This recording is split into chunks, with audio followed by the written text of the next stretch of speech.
Baltic Sea like a living surfboard. At dawn, the dolphin deposits him on Italy's sunlit heel. Taras climbs a bluff, sees fertile plains ribboned by a gentle river. He plants Poseidon's miniature bronze trident in the sand and declares a new polis. The colony, Tarentum, today's Taranto, mints coins of a boy riding a dolphin, trident aloft. Local fishermen still carve tiny dolphins on prows, tribute to the uncanny GPS system that once delivered a founder to the perfect harbor. Aphrodite and winged son Eros picnicked amid spring anemones, boasting who could gather the loveliest bouquet. With wings, Eros predictably stuffed his basket first. Enter Peristera, a mortal handmaid collecting herbs nearby. Seeing Aphrodite's crestfallen smile, she wordlessly tipped her own armful of blooms into the goddess's basket. Eros protested, "Rules breach." Aphrodite just laughed, victory fragrant in her arms. Jealousy and Cupid's arrows share barbs. Eros flicked one tiny dart and poof, Peristera shrank into downy white feathers. Aphrodite scooped up the bewildered bird, whispering apologies and protection. Peristera, now a dove, gained a new language of coos and cloud-high freedom. The goddess decreed doves sacred henceforth, harbingers of peace and liaisons for lovers. From Cyprus to Corinth, newlyweds release white doves, so their first horizon carries Peristera's gift. Help your friends win, and you may end up airborne, emblematic, and forever cherished by a goddess who remembers favors. Cretan teenager Epimenides entered a cave seeking a stray lamb. Cool air lulled him into a nap on soft moss. When he stepped back into sunlight, the lamb was a weather-bleached skull, and his town looked upgraded. He'd slept 57 years. Word of the time traveler raced to Athens, then reeling under plague and factional strife. They summoned Epimenides. He prescribed symbolic spring water baths for citizens and a cleansing of unjust murder cases, the world's first state-sanctioned amnesty. He also ringed the city with incense-burning altars to the unknown god, appeasing whichever deity felt snubbed. Within a year, the plague receded, civic tempers cooled. Grateful Athenians offered gold.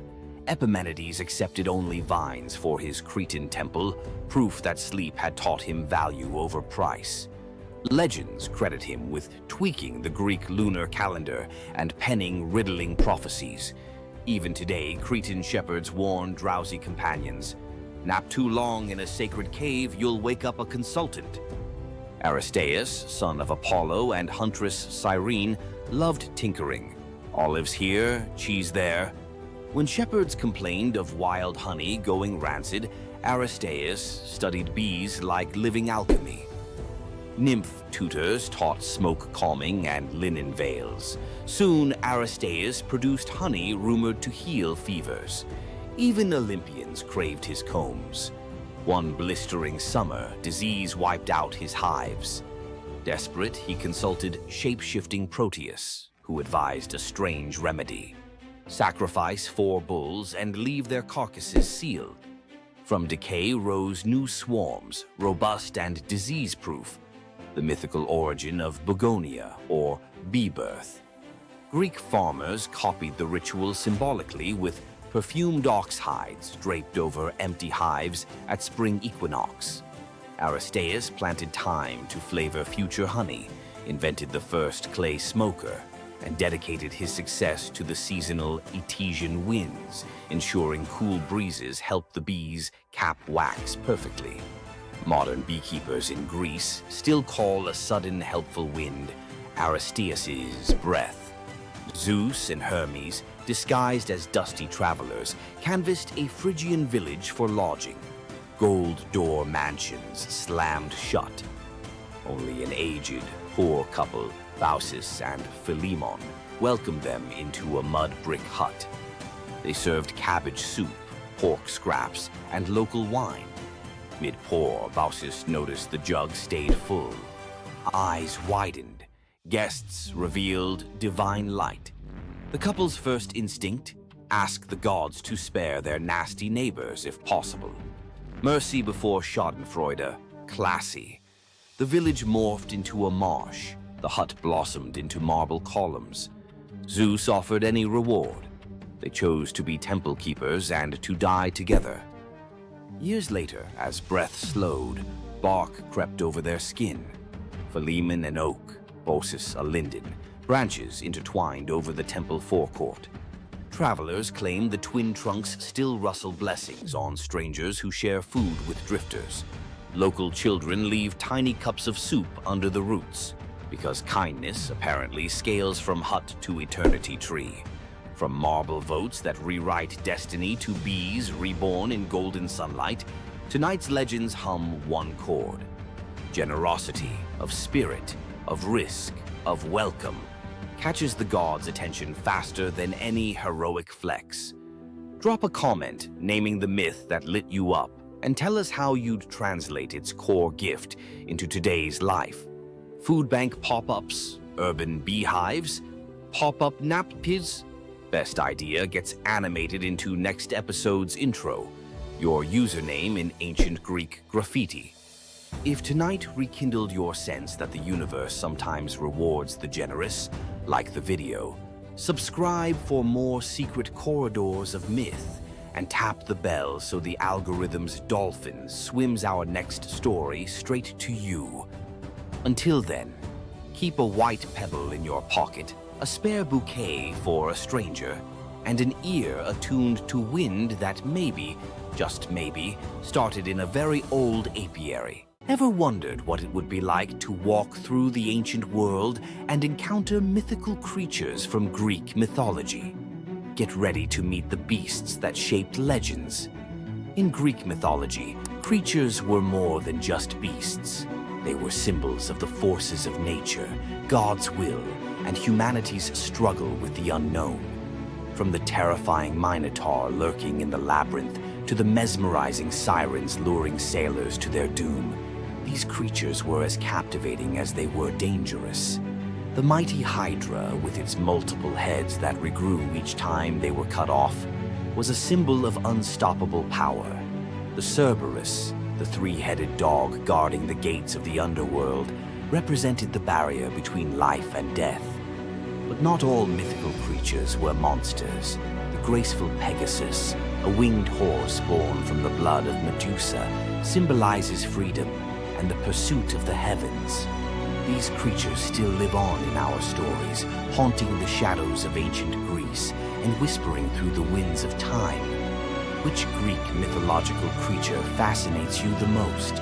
Share your thoughts and don't forget to subscribe for more legendary tales from Greek mythology. What makes Zeus, the mighty king of the Greek gods, one of the most fascinating figures in mythology?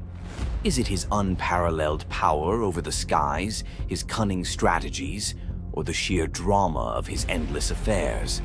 While his tales are legendary, there's one story that stands out: the epic battle that earned Zeus his throne, the Titanomachy. This isn't just a story of a god's rise to power, it's a tale of rebellion, alliances, betrayal, and the ultimate struggle between two generations of divine beings. Stay with us as we dive into the myth of the Titanomachy, Zeus's role in overthrowing the Titans, and the secrets that shaped his reign. Before Zeus became the king of the gods, his father, Cronus, ruled the cosmos. Cronus was the youngest of the Titans, a race of primordial deities born of Uranus, the sky, and Gaia, the earth. The Titans were immensely powerful, but also deeply flawed. Cronus had gained power by overthrowing his own father, Uranus, in a brutal act of betrayal. But just as Cronus had betrayed his father, a prophecy loomed over him, warning that one of his own children would overthrow him. To prevent this, Cronus took a horrifying precaution. He swallowed each of his children as they were born, imprisoning them in his stomach for eternity. But Gaia, the ever-watchful mother of the gods, wasn't about to let this happen again. When Rhea, Cronus's wife, gave birth to Zeus, Gaia devised a plan. Rhea tricked Cronus by handing him a stone wrapped in swaddling clothes, which he swallowed, believing it was his newborn son.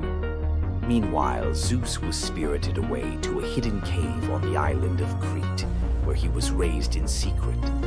Zeus grew up under the care of nymphs and a goat named Amalthea, who nourished him with her milk. As he matured, Zeus learned of his father's tyranny and vowed to free his siblings and challenge Cronus's rule. Zeus couldn't take on Cronus and the Titans alone. He needed allies.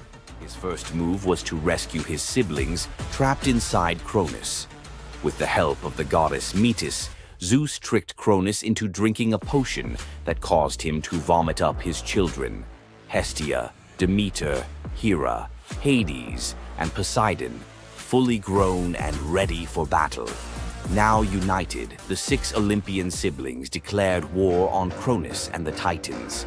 But the Titans were powerful, and the war, known as the Titanomachy, would rage for 10 years with no clear victor. Realizing they needed an advantage, Zeus turned to the most unlikely of allies, the Hecatonchires and the Cyclopes. These were monstrous children of Gaia and Uranus, imprisoned in Tartarus by Cronus out of fear of their immense power. The Hecatonchires had 100 hands and unparalleled strength, while the Cyclopes were master craftsmen. Zeus descended into Tartarus, defeated its terrifying guardians, and freed these imprisoned beings. In gratitude, the Cyclopes forged weapons for Zeus and his brothers. Zeus received the thunderbolt, Poseidon the trident, and Hades a helmet of invisibility. With these tools and the raw power of the Hecatonchires, the Olympians finally had the upper hand. The final clash of the Titanomachy was a cosmic spectacle. The Titans, led by Cronus, unleashed their full fury, shaking the very foundations of the universe. Mountains crumbled, seas boiled, and the skies erupted in chaos. But Zeus and his allies were relentless. Zeus hurled his thunderbolts with unerring precision, scorching the battlefield and scattering the Titans' ranks. Poseidon unleashed massive earthquakes, and Hades used his helmet of invisibility to sow confusion among their enemies. The Hecatonchires proved invaluable, hurling massive boulders with their 100 hands, overwhelming the Titans. One by one, the Titans fell, their immense power no match for the combined might of the Olympians and their allies. Cronus was the last to fall. Zeus struck him down with a thunderbolt so powerful that it split the skies. With Cronus's defeat, the Titanomachy was over. With the Titans defeated, Zeus and his siblings faced a choice: what to do with their vanquished foes. In a move both strategic and ruthless, Zeus imprisoned the Titans in Tartarus, deep within the underworld, where they would remain for eternity under the watchful eye of the Hecatonchires. Zeus then divided the cosmos with his brothers. He claimed the skies as his domain, Poseidon took the seas, and Hades ruled the underworld. Together, they established the rule of the Olympians, with Zeus as their undisputed king. But the Titanomachy left scars. Gaia, enraged by the imprisonment of her Titan children, gave birth to new monstrous beings to challenge Zeus's reign. Among them was Typhon, a creature so fearsome that even the gods trembled before him. Typhon's battle with Zeus is another story for another day, but it serves as a reminder that power in the ancient world was never secure. Zeus's rise to power marked the beginning of a new era, but his reign was anything but peaceful. While he was the king of the gods, his rule was marked by constant challenges, from rebellious mortals to jealous deities and his own unquenchable desire for love and control. Zeus was both a protector and a tyrant, a figure who inspired awe and fear. His thunderbolts were a symbol of justice, but they were also a tool of destruction. He fathered countless children, both mortal and divine, and his many affairs often sparked conflict among the gods. Yet, despite his flaws, Zeus's rule brought stability to a chaotic world. Under his reign, the gods established order, overseeing the realms of humans and maintaining the delicate balance between earth, sea, and sky. The myth of Zeus and the Titanomachy isn't just a tale of war. It's a story about the cycles of power and rebellion. Just as Zeus overthrew Cronus, who had overthrown Uranus, Greek myths suggest that even the mightiest rulers are vulnerable to the forces of change. Zeus's story reminds us that leadership comes with its own set of challenges. It's not just about gaining power, it's about maintaining it, often at great cost. Zeus's rise to power is one of the most thrilling tales in mythology, filled with battles, alliances, and sacrifices. But what do you think? Was Zeus a just ruler, or was he simply another tyrant destined to fall like the Titans before him? Let us know your thoughts in the comments below. Don't forget to like this video if you enjoyed this dive into Greek mythology, share it with fellow myth lovers, and subscribe to our channel for more epic tales from the ancient world. Until next time, remember, the gods may rule from above, but their stories remind us of the struggles we all face below. You've heard of a goddess whose beauty was unmatched. But what if I told you that her beauty wasn't what it seemed? In fact, her allure led to some of the darkest consequences in ancient myth. This goddess, adored by many, held the power to captivate anyone with a mere glance. She was so beautiful that her charm could sway the gods, kings, and mortals alike. But this beauty came with a deadly price. The goddess we're talking about is none other than Aphrodite, the Greek goddess of love and beauty. While she is often depicted as the epitome of grace, sensuality, and allure, her beauty was more of a curse than a gift. Aphrodite's powers extended beyond just physical beauty. Her charm was irresistible, but it came at a cost. Her very presence could bring turmoil. Many heroes and kings fell victim to their obsession with her. Take Paris, for instance. His decision to choose Aphrodite as the fairest of the goddesses set in motion the events that led to the Trojan War. His desire for her beauty caused the death of thousands and the fall of Troy. But Aphrodite's beauty didn't just destroy men, it could break gods too. The tale of her and Ares, the god of war, exemplifies this. While Aphrodite was married to Hephaestus, the god of blacksmiths, her passionate affair with Ares led to chaos among the gods. Her beauty wasn't just about attraction, it caused jealousy, betrayal, and ultimately destruction. Despite her dazzling appearance, Aphrodite was also a figure of deceit and destruction, proving that beauty, when it holds such power, can be dangerous. It's no wonder the ancient Greeks warned that appearances can be deceiving. Aphrodite's beauty may have dazzled the world, but her story teaches us that sometimes what's on the surface can mask a much darker reality. So, was Aphrodite's beauty a blessing or a curse? The myths suggest that beauty, when wielded by the gods, is never what it seems. If you want to uncover more hidden truths about gods and goddesses from the ancient world, hit that subscribe button. There's so much more to explore in these captivating stories of the past. Centaurs, half man, half horse, heroes or savages? Think you know the full story? Wait until you uncover the darker side of these iconic creatures. Watch till the end to discover what ancient myths don't tell you about the Centaurs.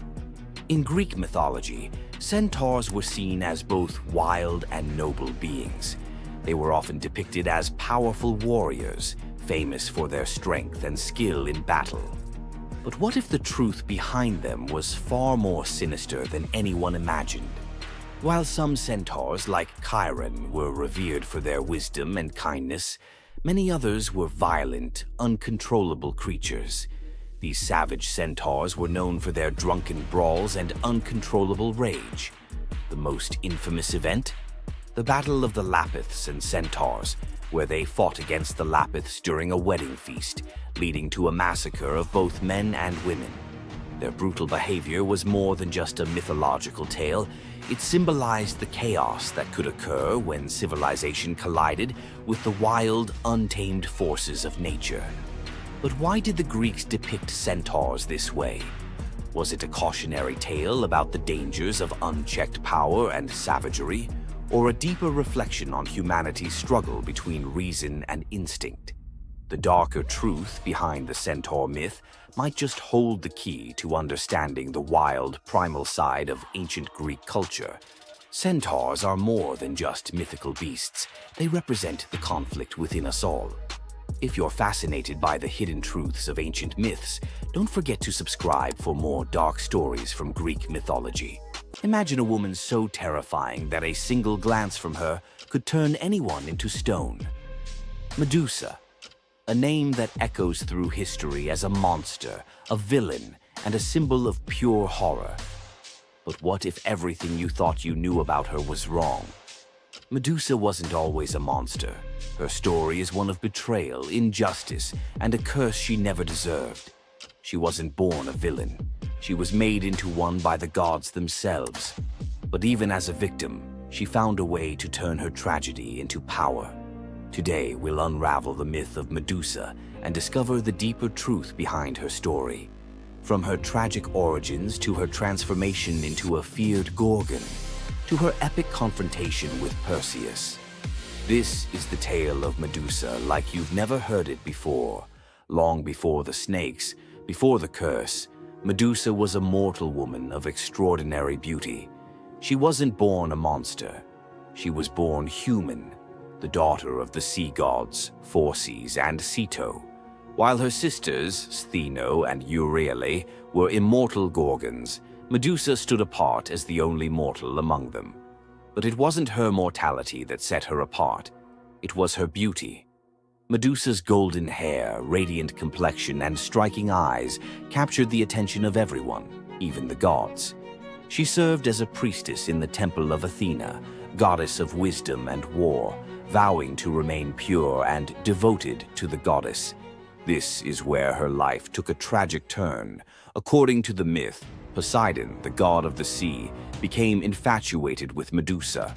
Overcome by desire, he pursued her relentlessly, and one fateful day he cornered her in Athena's temple.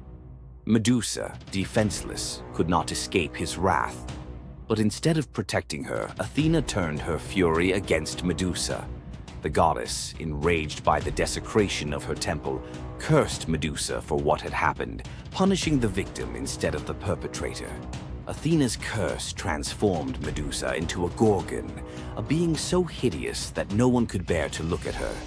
Her golden hair turned into a nest of venomous snakes, and her eyes became so powerful that a single glance could turn living creatures to stone.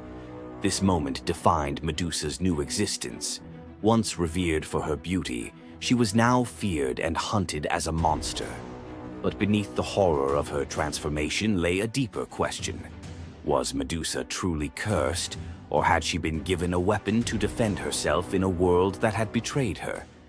Medusa fled from civilization, retreating to a remote island where she lived in solitude. Here she came to terms with her new form and the terror it inspired. The snakes in her hair hissed constantly, and her reflection, once a source of pride, was now a weapon she couldn't dare to look at. But the world wouldn't let her rest.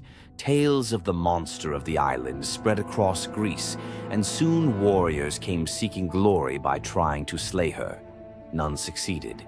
Each challenger who entered her domain fell victim to her petrifying gaze, their bodies forever frozen in stone. Medusa's life became one of survival, fending off those who sought to destroy her while grappling with the isolation of her curse. She was trapped in a cycle of violence she didn't choose, but couldn't escape. As the years passed, Medusa's story became twisted. In the eyes of mortals, she was no longer the victim of a cruel curse, but a monster to be feared. The tragic young woman was lost to legend, replaced by the image of a terrifying villain. Enter Perseus, a young demigod with a destiny to fulfill. Tasked with bringing back Medusa's head as proof of his strength, Perseus embarked on a perilous journey to find her. But unlike the warriors before him, Perseus wasn't relying solely on his skill. He had the favor of the gods. Athena and Hermes provided Perseus with gifts to help him on his quest. Winged sandals to fly, a reflective shield to avoid Medusa's gaze, and a sword sharp enough to cut through anything. Most importantly, he was given a magical bag to safely carry her severed head. Perseus's journey to Medusa's lair was filled with danger, but none compared to the final challenge, facing the Gorgon herself. When Perseus arrived, Medusa was sleeping. For the first time in years, she looked peaceful, an almost human reminder of who she once was. But Perseus couldn't afford to hesitate. Using the reflective shield as a mirror, he avoided her petrifying gaze and struck with precision, severing her head in one swift motion. The blood that spilled from Medusa's neck gave birth to two incredible beings, Pegasus, the winged horse, and Chryser, a golden giant.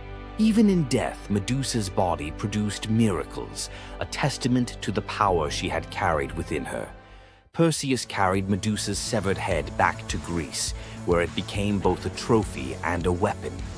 Her gaze retained its power, turning enemies into stone, and Perseus used it to defeat his foes and protect his people. But Medusa's story didn't end with her death. Over time, her image transformed from that of a monster to a symbol of strength and defiance.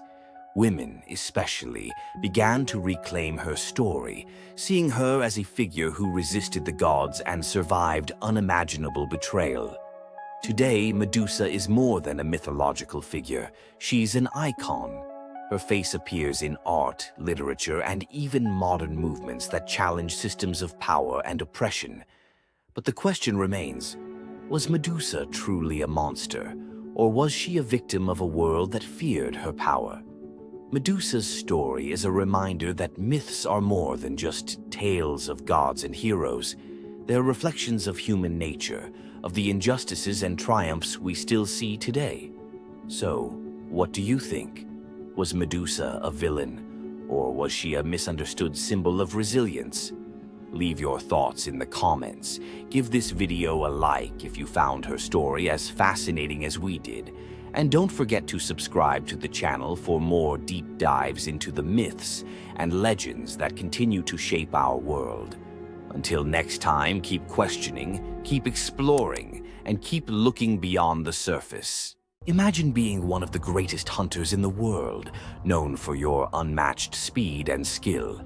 But despite all your abilities, your destiny is determined by a simple golden apple.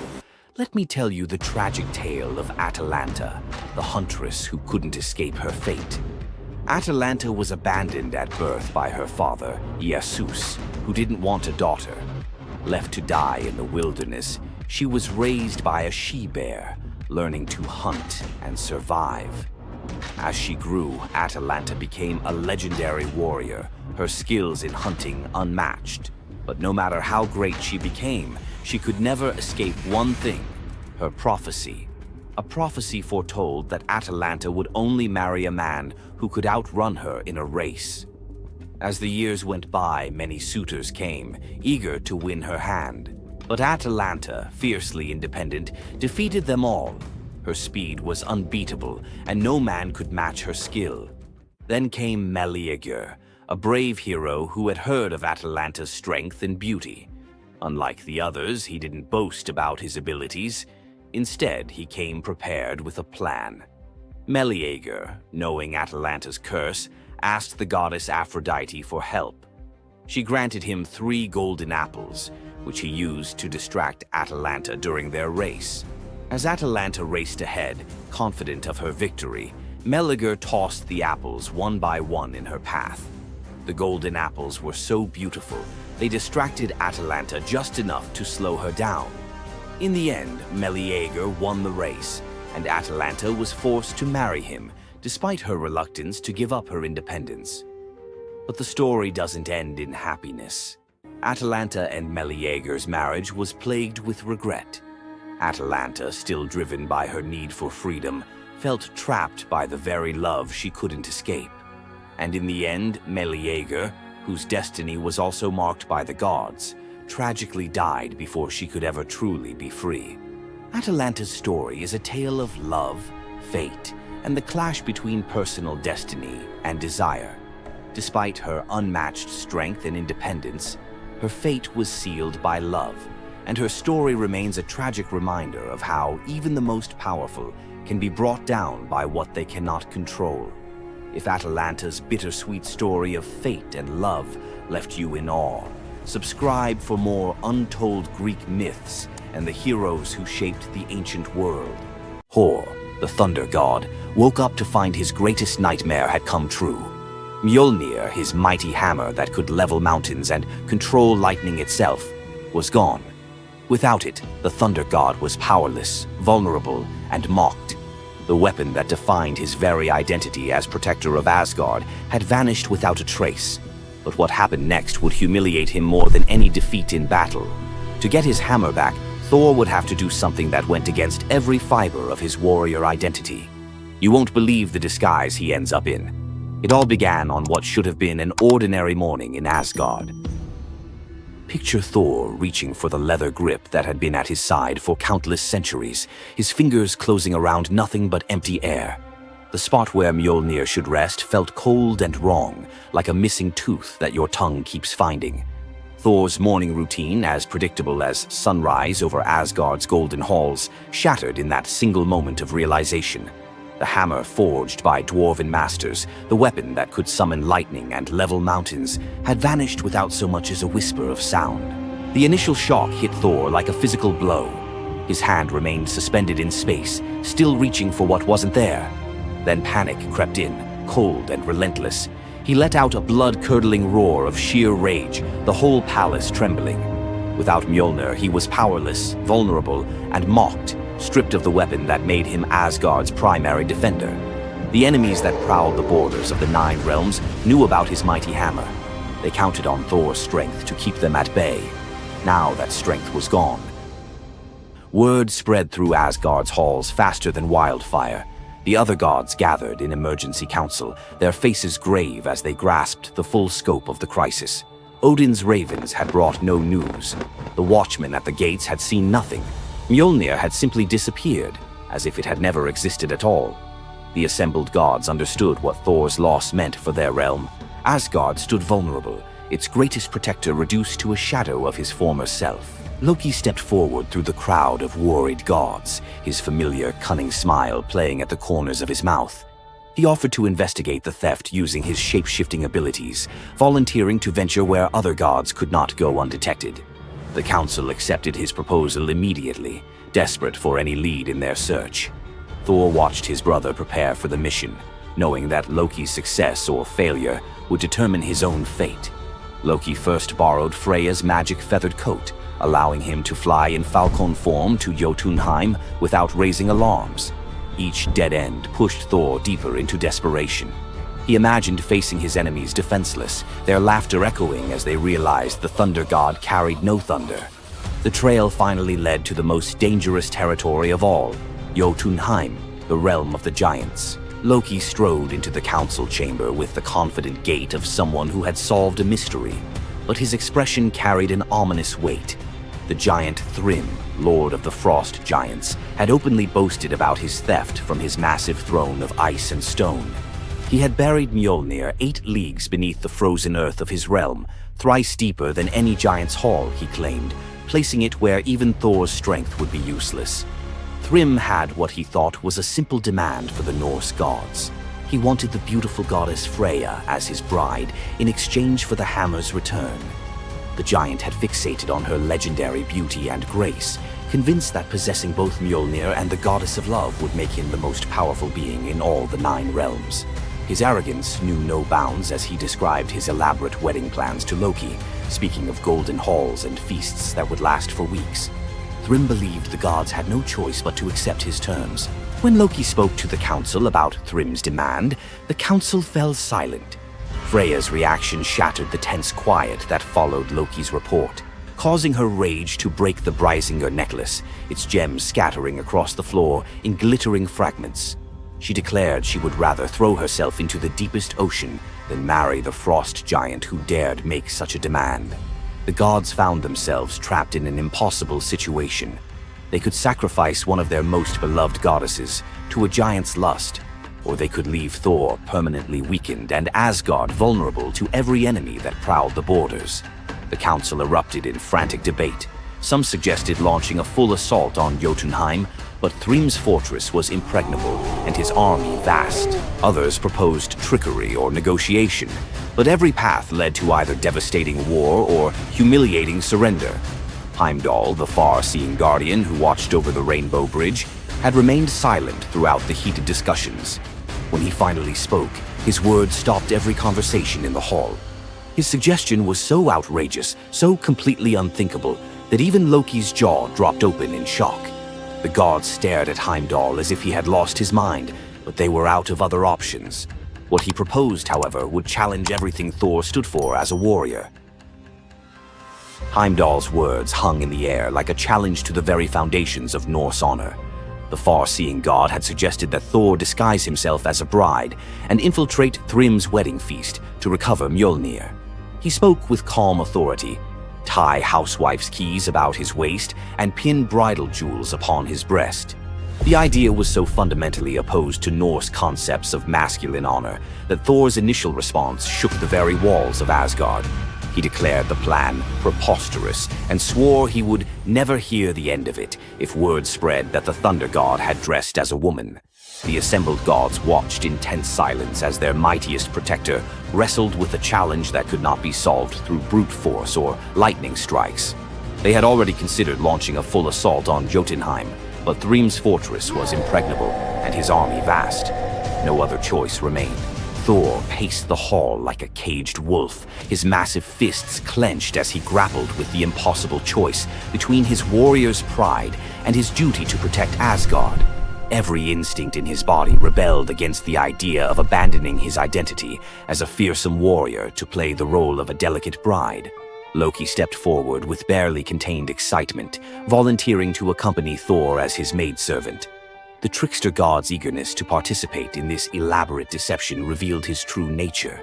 While Thor struggled with the concept, Loki was already plotting the specifics of costumes, mannerisms, and the lies they would need to maintain throughout their dangerous mission. The transformation began with layers of bridal linen draped over Thor's massive frame. Servants brought forth delicate jewelry, housewife's keys that symbolized domestic authority, and a dainty hood for his head. Finally came the precious necklace of Brysinger. Each item added to the disguise felt like another blow to Thor's warrior identity. When he finally looked at his reflection, the god of thunder saw an unconvincing bride staring back at him. Thor finally accepted the plan because no alternative existed. The unlikely pair prepared to set off for enemy territory, where their deception would face its ultimate test among giants, eager to celebrate their lord's triumph. The great hall of Thrym's fortress buzzed with excitement as giants gathered to witness their lord's marriage to the most beautiful goddess in all the 9 realms. Thor sat at the high table in his bridal disguise, surrounded by massive frost giants who raised their drinking horns in celebration. The feast spread before them displayed the giants' wealth and power. Roasted oxen filled enormous platters, fresh salmon gleamed on silver dishes, and barrels of mead stood ready to fuel the night's festivities. Thor's legendary appetite struck like a thunderbolt. He polished off an ox and ate whole salmon in moments, tearing through the meat as if he hadn't eaten in weeks. 3 measures of mead vanished as quickly as if someone had poured them into a bottomless pit. The assembled giants watched in stunned silence as the delicate bride consumed more food than most warriors could handle. Thrym's eyes narrowed with growing suspicion. This goddess ate like a battle-hardened warrior, returning from a long campaign, not like the refined Freya he expected to marry. Loki stepped forward with the smooth confidence of a master storyteller. He spun a tale about Freya's 8-day fast in eager anticipation of reaching Jotunheim and marrying the mighty Thrym. The explanation painted a picture of a lovesick goddess, so excited about her wedding that she had refused all food during her journey. The giants nodded in understanding, their suspicions melting away as they accepted this romantic explanation. Thrym felt honored by such devotion and relaxed completely, his doubts vanishing. Beneath his bridal veil, Thor's rage simmered like molten metal ready to explode. Every moment at the feast brought new challenges as he struggled to maintain feminine mannerisms while surrounded by his enemies. His massive hands shook with barely controlled fury as he watched the giants celebrate what they believed was their victory over Asgard. The critical moment finally arrived. Thrym commanded his servants to bring Mjolnir forth, the very moment Thor had trained his eyes on since dawn. The servants placed the legendary weapon before the disguised bride as part of the traditional ceremony. Thor's fingers closed around Mjolnir's familiar handle, and lightning immediately crackled through the hall. He ripped away his bridal veil and roared his true identity to the shocked giants. Thrym's eyes widened in terror as he realized the bride he had been celebrating was actually the god of thunder himself. Thor swung Mjolnir, killing Thrym instantly after crushing his skull with Mjolnir, then turned on the assembled giants, and even the pleading giantess met Mjolnir's crack before the hall fell silent. The theft that had begun with arrogance ended in complete destruction. This tale reveals how even the mightiest heroes must sometimes sacrifice their pride to protect what matters most. Back in Asgard, the Aesir never spoke of the bearded bride again, though a few still hide a smirk when Thor raises Mjolnir. And we end this story with a very valuable lesson. Never steal Thor's hammer. And if you're going to, don't make him dress like a woman.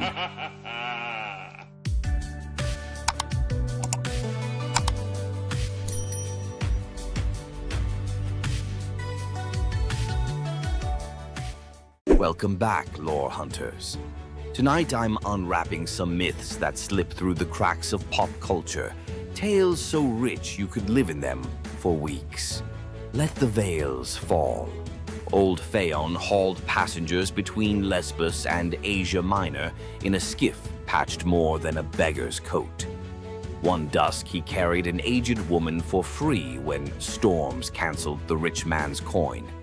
She touched his wrist, her skin warmed like sunrise. That crone revealed herself as Aphrodite. Payment: an alabaster jar of rose-scented balm. Phaon rubbed a dab on his temples. Waves reflected a new face, jaw sharp, curls ink black. Word of the god-veined ferryman blitzed across isles. Queens queued for night voyages. Fame fed on humility until none was left. Phaon mocked old lovers, hiked his fares, painted his hull with gold leaf. Aphrodite, hearing temple incense now dedicated to Phaon instead of herself, revisited, this time as a scarred sailor claiming poverty. Rebuked, she cursed the balm to invert. Every admiring gaze would now age him a year. By next moon, the once idol looked like driftwood. He vanished, some say into the strait's whirlpool, others into a hermit cave. Poets still swear his ghostly skiff appears on starless nights. If you board, you arrive at dawn a decade older, pockets full of rose petals that rot before noon. Queen Althea of Caledon screamed through her labor as the hearth fire hissed. From the embers, a coal spat out, a single firebrand the length of a dagger. The fates appeared, scissors glinting.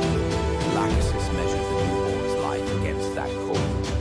Clotho whispered, when the wood is ash, the boy is dust. Althea snatched the brand, quenched it in a silver urn, and hid it under her bed. The baby, Meleager, grew into a spear god in the training yard. None but his mother guessed why storms seemed to pause for him. Years later, Artemis loosed a boar monstrous as a siege tower to punish King Oeneus for a skipped sacrifice. Hunters from every Greek polis gathered. Meleager led, eyes bright as forge fire. Among the heroes strode Atalanta, swift, lethal, and female, an affront to the older princes. In the thicket, Atalanta's arrow struck first blood. Meleager's spear finished the beast. He offered her the pelt. Male egos erupted. Two of Meleager's uncles drew blades. Meleager defended the huntress, slaying his own kin. Word sprinted ahead of him to the palace. Althea collapsed at news her brothers lay dead by her son's hand. Grief wrestled prophecy in her chest. Shaking, she fetched the firebrand, lit a torch, and held both over the brazier. Her love warred her rage for 9 heartbeats. On the 10th, she let the wood slip.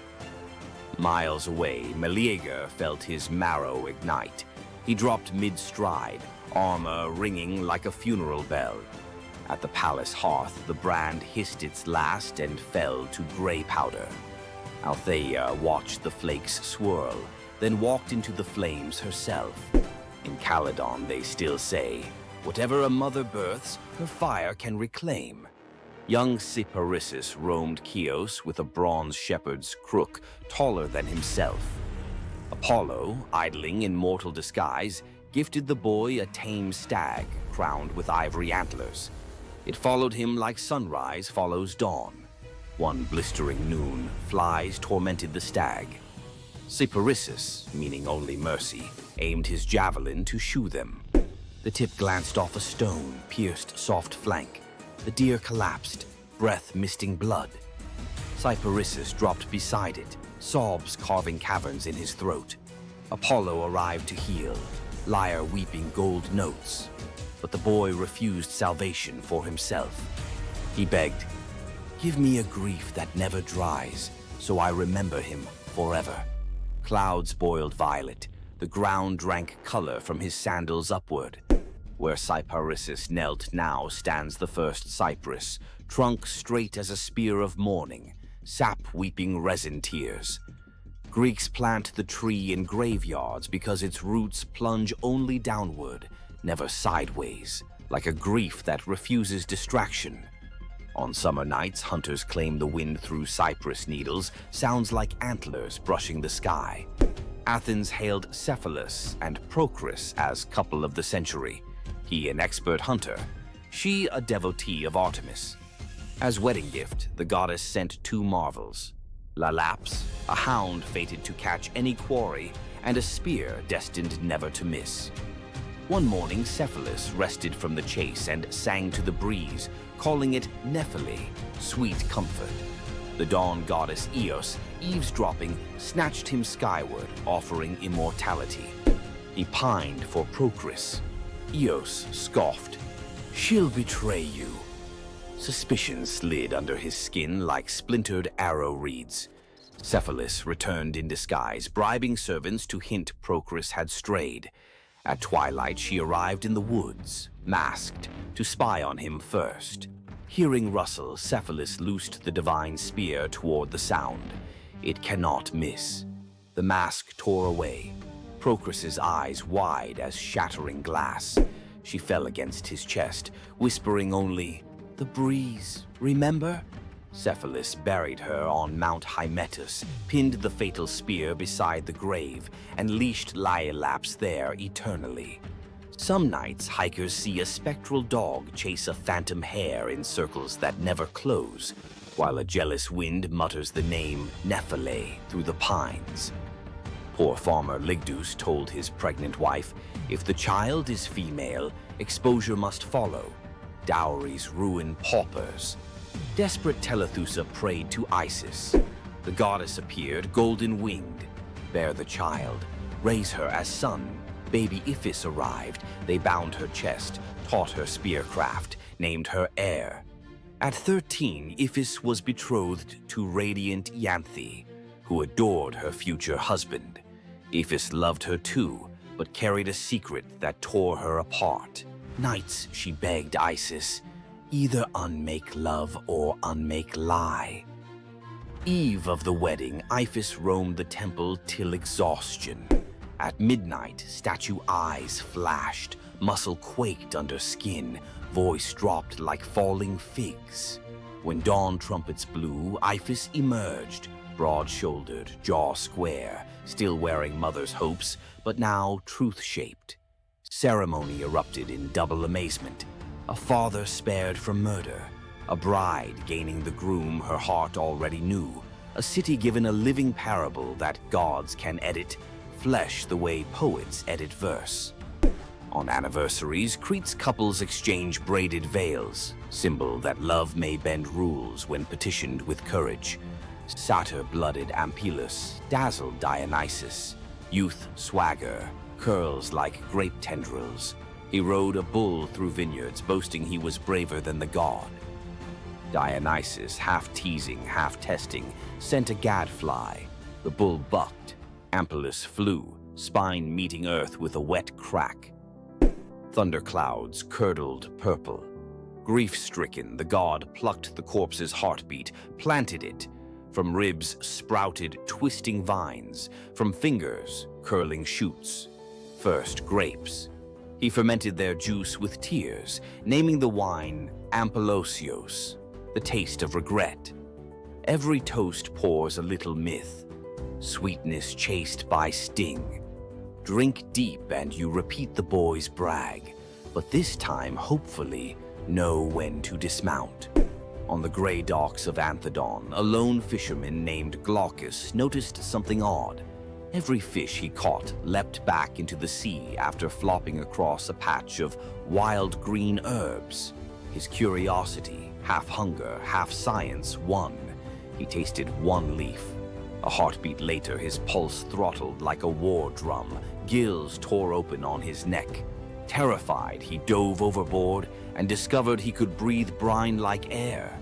In the midnight blue below, sea deities gathered, nereids swirling like living lace, old Phorcys with crab shell crown. They greeted the newcomer, then forced a cup of ichor on him. Drink, forget the shore. Visions blitzed his skull, shipwrecks yet to come, lovers yet to drown. Prophecy is a toxin that never metabolizes.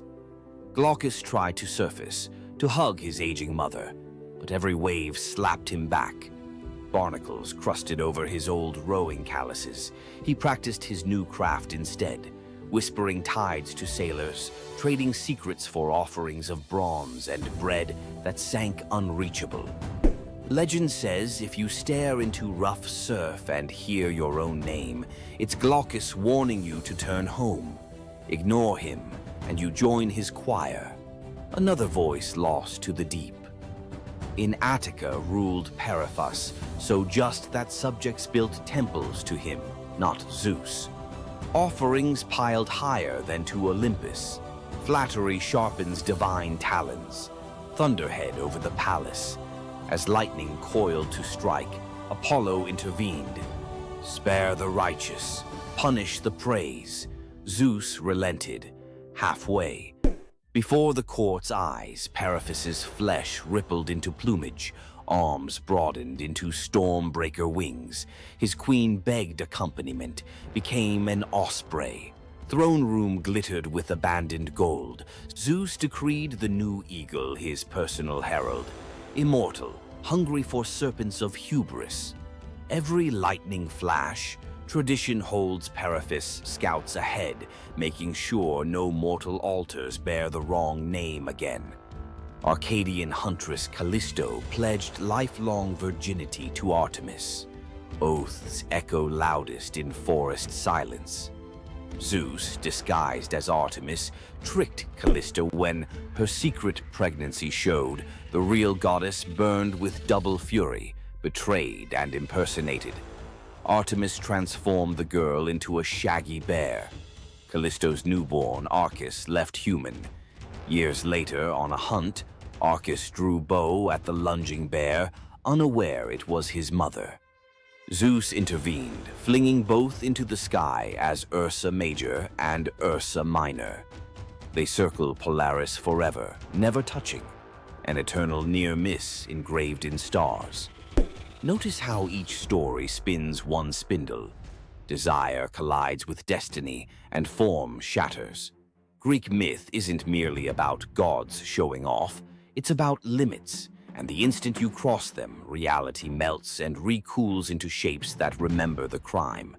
Which of tonight's transformations branded you hardest? Firebrand, spear, cypress, rose curse, or braided veil? Write its name in the comments, but add one line. If this myth were my life lesson, I'd finish the sentence. Best confession gets read on next episode, immortal as any Greek hero. Slap that like if you felt the heat of Meleager's log or the sea spray of Phaon's oars. Subscribe and ring the bell so the algorithm threads your name into our next tapestry. Remember, stories are sparks. Hold them too lightly and they fade. Grip them too hard and they burn. Find your balance. See you in the weave. Heroes, monsters, tragedies, you know the drill. Tonight we flip the script. Some little-known tales where wit, nerve, or kindness earn outright miracles. Glass number 1 holds a bronze serpent coiled around a sprig of green, and a boy who literally came back sweeter than honey. Knossos in Midsummer smells of rosemary, sea salt, and beeswax. While the court argued harvest taxes, young Glaucus chased a bright blue lizard past the kitchens, through a corridor stacked with amphorae of fermenting honey, and, because small boys fit where gods do not, straight down a ladder into the palace cellars. Down there, the air was syrup thick. Glaucus peered into a half-open jar, hoping to see the lizard's tail. One wobble, a slip, a splash. The honey swallowed his cry, sealed itself like amber, and the cellar went still except for the slow fizz of wild yeast. When the nurse discovered an empty playroom, Minos promised royal exiles, or worse, to anyone who failed to find his heir. Search parties raked the island. An oracle finally muttered, "He is where sweetness turns to gold, and the color-changing calf is the compass." Everyone stared blankly, except one messenger who remembered a traveling seer rumored to solve riddles the way bards solve rhyme schemes. Polyidus arrived soaked in salt spray and sarcasm. Minos thrust him in front of the palace's miracle calf, white at dawn, tawny by noon, black at dusk. The king demanded an explanation, and his son before sundown. The seer stroked his beard, watched the calf cycle its living palette, and smiled. "The answer is not the hide, but the eyes," he mused. At dawn, the calf watched the white sun. At noon, bronze. At dusk, onyx night. It mirrored what it beheld. So must the prince. He is hidden where color vanishes, Polyidus concluded, and descended alone into the wine-dark storerooms. Lantern raised, he located the honey amphora, whose surface held no reflections, only silence. He cracked the seal, found Glaucus suspended in golden stillness, lips blue, limbs floating like reeds in amber. When guards hauled boy and jar to the throne room, Minos' relief curdled into fury. "Resurrect him," he ordered, "or you will keep him company." The seer and the honey coffin were locked inside a stone vault. Bar grinded shut. Torches flickered out. The only light came from honey's inner glow. Polyidus knelt, mind racing through every charm he knew. None could reverse 2 hours without breath. A soft hiss cut the darkness. A serpent, scales gold as harvest wheat, slipped under the door. Polyidus, fearing venom, crushed it with a wine jug. Silence returned, briefly. A second serpent slid beside its fallen mate, circled the bottom, vanished into a crack, and re-emerged, clutching a sprig of leaves that glittered in emerald fire. Pressed the herb to the dead serpent's mouth.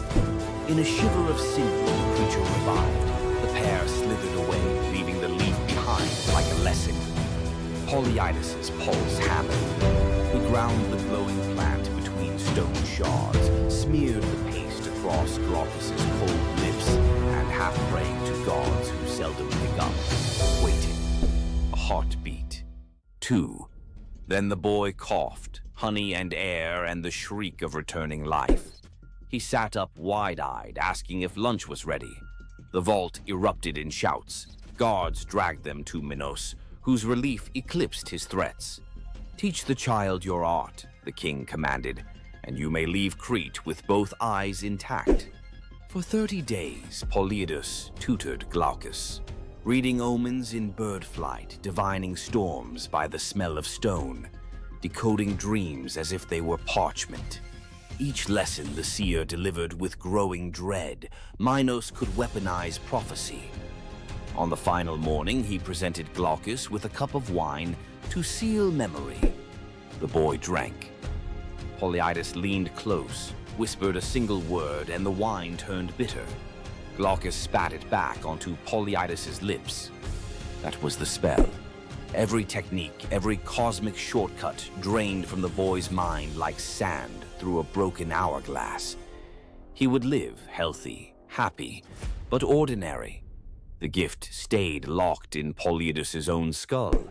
The seer departed at sunset, pockets empty except for a few stray violet leaves, the serpent herb.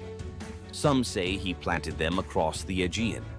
Others insist he fed them to bees, breeding honey that glows faintly green when moonlight is thin.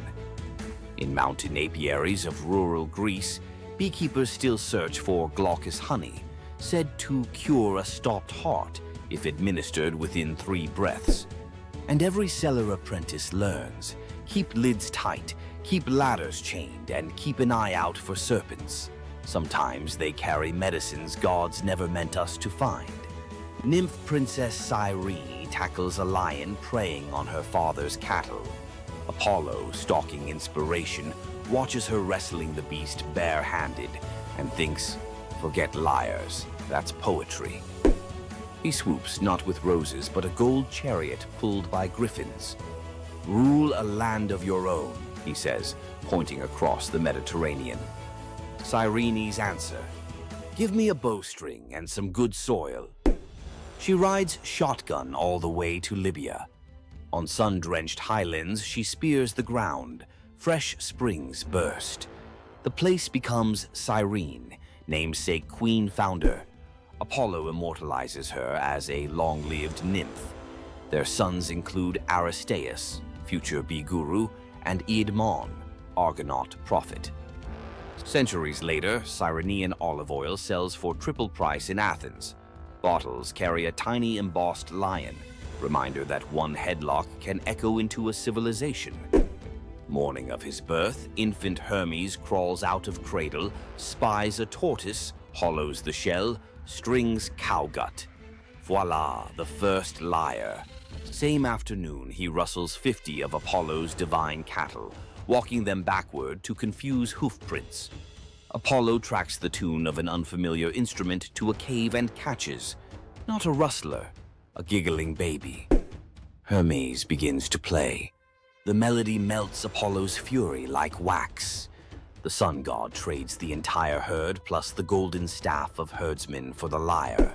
Contract signed before Hermes can crawl again. Apollo becomes patron of music. Hermes gains official portfolio of travelers, traders, and, ironically, thieves.